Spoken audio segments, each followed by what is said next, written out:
Hello guys, web bridge पर आपका स्वागत है। बात करने वाले हैं कार्बन इक्विवेलेंट के बारे में। कार्बन इक्विवेलेंट क्या होता है और ये कैसे निकालते हैं। किसी भी मटेरियल के टेस्ट सर्टिफिकेट्स पर आपने कार्बन इक्विवेलेंट देखा होगा।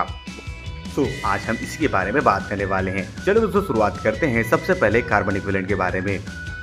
कार्बन इक्विवेलेंट एक वैल्यू होती है जो कार्बन की शीट्स में अलग अलग एलॉइंग एलिमेंट्स के डालने पर पड़ने वाले प्रभाव को दर्शाती है।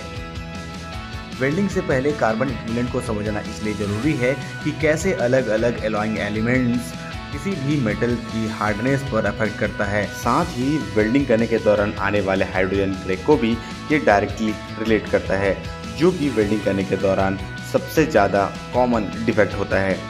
साथ ही कार्बन इक्विवेलेंट किसी भी स्टील्स में वेल्डेबिलिटी को दर्शाता है। साथ ही कार्बन इक्विवेलेंट किसी भी एलॉय में कार्बन की कंपोजिशन यानी कि परसेंटेज को दर्शाता है। आसान शब्दों में यूँ कहें कि कार्बन इक्विवेलेंट किसी भी एलॉयस में स्ट्रेंथ और डिज़ायरेबिलिटी की माप है।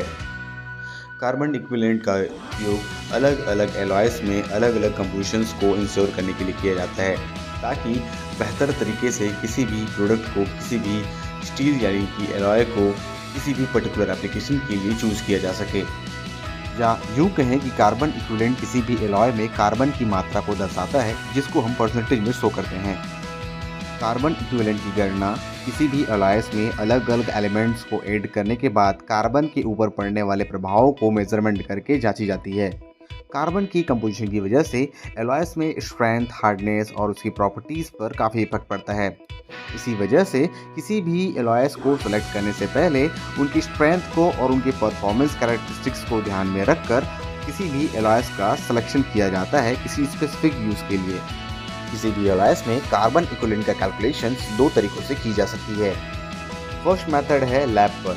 लैब पर आप ऑप्टिकल इमिशंस स्पेक्ट्रोमीटर्स के थ्रू कार्बन इक्विवेलेंट की कैलकुलेशन कर सकते हैं। सेकेंड मेथड होता है IIW यानी कि इंटरनेशनल इंस्टीट्यूट ऑफ वेल्डिंग के लिए दी गई फॉर्मूले के थ्रू भी आप कार्बन इक्विवेलेंट का पता कर सकते हैं। IIW मेथड कार्बन इक्विवेलेंट पता करने का सबसे आसान तरीका होता है। इसको आप आसानी से कैलकुलेशन के थ्रू पता लगा सकते हैं। बस आपको carbon, manganese, chromium, molybdenum, vanadium, निकल और कॉपर का परसेंटेज पता होना चाहिए। इन सभी एलिमेंट्स की परसेंटेज आपको मटेरियल के टेस्ट सर्टिफिकेट पर आसानी से मिल जाएंगे। साथ ही कार्बन इक्विवेलेंट का वैल्यू भी आपको मटेरियल के टेस्ट सर्टिफिकेट पर मिल जाएगा। किसी भी एलॉयस में कार्बन इक्विवेलेंट की मात्रा बढ़ने पर उसमें श्रिंकेज काफ़ी कम होता है। कास्ट आयरन में हीट ट्रीटमेंट के दौरान कार्बन इक्विवेलेंट के सैंपल्स लिए जाते हैं, ताकि कार्बन इक्विवेलेंट और हार्डनेस के बीच प्रॉपर रिलेशनशिप मेंटेन किया जा सके। कास्ट स्टील्स में कार्बन इक्विवेलेंट के निकालने के लिए आपको ऊपर दिए गए फॉर्मूले का यूज़ करना होगा, जहां पर आपको कार्बन, सिलिकॉन और फास्फोरस के परसेंटेज को डालना होगा और यहां पर आपको कार्बन इक्विवेलेंट की वैल्यू मिल जाएगी। बात करते हैं गाइस कि कार्बन इक्विवेलेंट की कंपोजिशन बढ़ने से या कार्बन इक्विवेलेंट का परसेंटेज बढ़ने से किसी भी एलॉयस पर क्या इफेक्ट पड़ता है।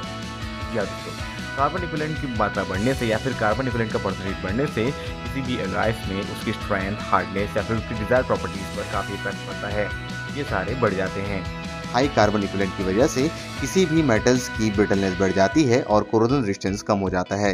यही वो वजह है जिसकी वजह से किसी भी फिर हाई कार्बन इक्विवेलेंट वाले मटेरियल्स को हर जगह उपयोग में नहीं लाया जा सकता। ये थी गाइस कुछ इन्फॉर्मेशंस कार्बन इक्विवेलेंट के बारे में। और अधिक जानकारी के लिए गाइस हमारे चैनल से जुड़े रहें। चैनल को लाइक, सब्सक्राइब और शेयर करना बिल्कुल भी ना भूलें। Thank you for watching our channel web bridge.